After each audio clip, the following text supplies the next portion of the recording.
All right, Coach, congrats on the doubleheader win. Wins number 250 and 251 in your career there. Just talk about the doubleheader. It's definitely what we needed. I think it's great to play the same team twice in one day is difficult. And so it's definitely what we needed. We needed that momentum. We needed to feel that, 1 through 9 in the lineup and then off the bench, 25 on 1 mentality. How important is it to get this win today after the heartbreaking loss yesterday?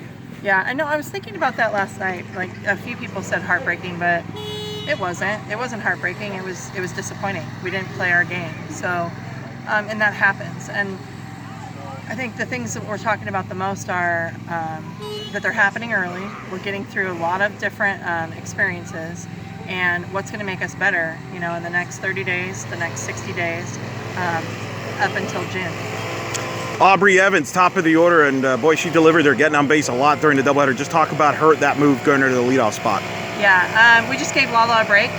She plays a lot of innings. She plays hard and very physical, so we like to rest her when we can, and I was ready to bring Lala back in at the end of the game if we needed to. But Aubrey's shown that she's got the great eye. She's not going to chase out of the zone, and so that allowed us to just kind of put her up there and have her put pressure on the defense. Talk about Grace's performance today. Yeah, it's what she has in her, and I'd like to see many more of those. Minimal pitches, no freebies, just kept the momentum going. I loved it. You talk about storylines. I feel like the other day we just talked about you playing Boise State. Now you're playing your former assistant, another pupil, former assistant here. What was it like facing her these two games? What was it like seeing her in the other dugout? I mean, it was no surprise that when she stayed in the dugout in the second game, I knew that their offense was going to be just a little bit more competitive. I mean, that's what she does. She's really great at being their last voice in their ears before they get to the box. And so I can see that she's building her program, and that takes time. But some of the things that they know, some of the defensive moves that they know, and then offensively, she's going to continue to do great things there. You put a lot of trust in Aubrey, for her to play all these different positions. How does it make you feel to see her grow and just keep going, getting better? She has a lot of faith in herself and her teammates, and so that doesn't mean that we're not going to make mistakes, because we will. But with her, it's how you do it, right? She's going to go hard. She's tough. She doesn't shy away from the ball, and so I just love that. She's got guts.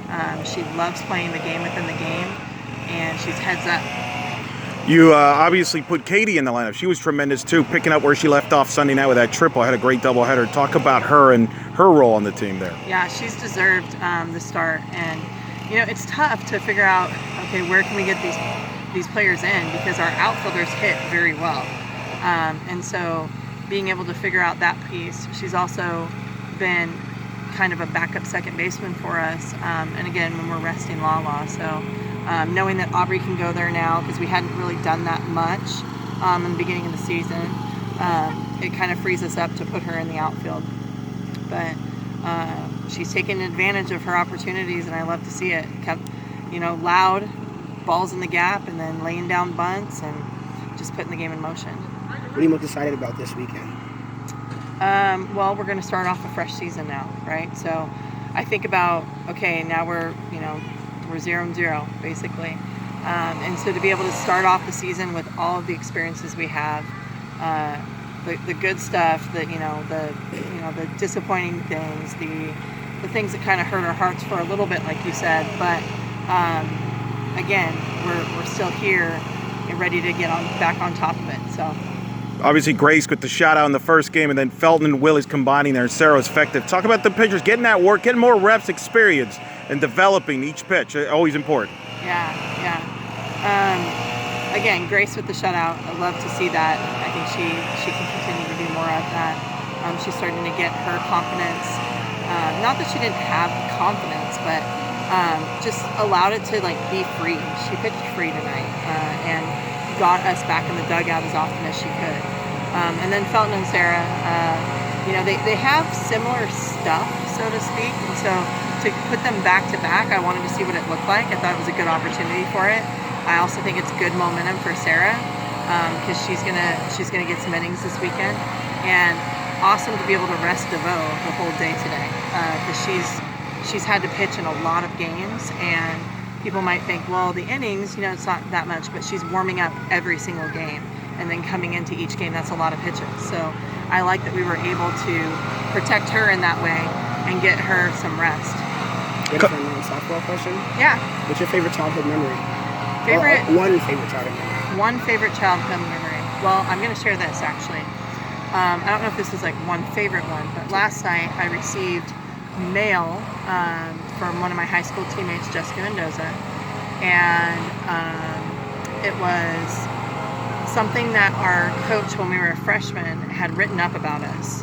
And it was after the game, obviously, that last night, so I got it and I just started crying. And my husband said, "What's wrong?" And I said, "These are such beautiful words about my teammate and I never knew that I was that good because he was always so tough on me." And just the things that he said, it made me think maybe that's how our team feels. So that literally just happened last night. You can't make that up. Maybe I'll bring it in for Elo to see. Well, speaking of Mendoza, she was announced today. She's going in the Pac-12 All Honor. First there in the Hall of Fame there. You know her as well as anybody. I know she's got many honors, but pretty special there that she'll be part of representing the Pac-12 now in the Hall of Honor. Oh, that's so awesome. It just got announced today, Yeah. You said? I'll have to congratulate her. But yeah, I mean, so deserving. The athleticism that she has, the way she could play the game, the power that she had. I didn't like pitching to her. I mean, I told you, I think back in the day with bases loaded, I tried to walk her and she hit a grand slam. So I probably should have just plunked her in the back or something. Just kidding, Jess. But well deserved. And what she's doing, not only for our game, but for sport and women in sport is amazing. The month is coming up. Women's History Month is coming up. Yes. And of course, one thing I got to ask, of course, Tuesday, I'd be remiss, Monica Abbott announced her retirement. You just coached her this past summer. You get to be the last assistant pitching coach to coach Monica Abbott in a live event. I don't know, you find these legends and they retire around you, but what was your thoughts of Monica leaving the game there and your experience with her? Well, her message to the softball community was just awesome.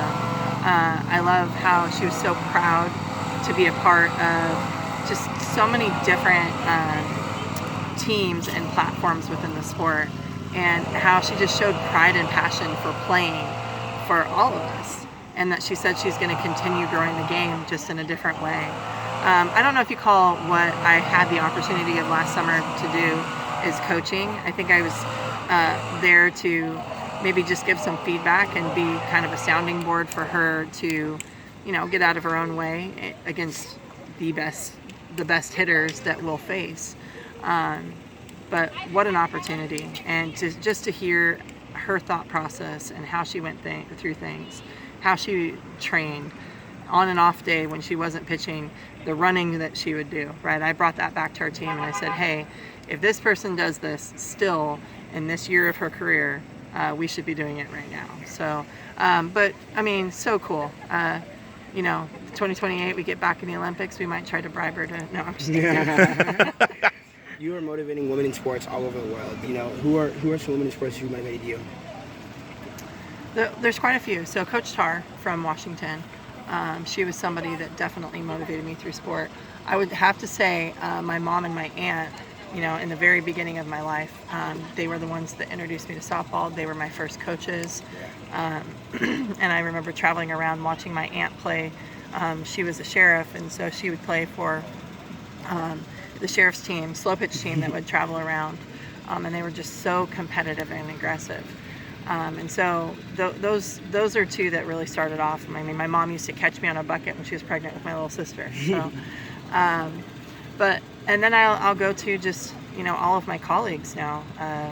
You've got mothers and coaches and wives, and it's just awesome to see all of those things. You've got Patty Gasso just absolutely dominating and rocking it, and I don't know many coaches, male or female, that are doing what she's doing. You got Beth Torina, that's just awesome. Trish Ford, she's again just good people, right? And then a good friend of mine, Tria Flowers, who's at LMU. I got to coach with her and for her at Cal State Northridge, and she just won the WCC last year. So pretty cool.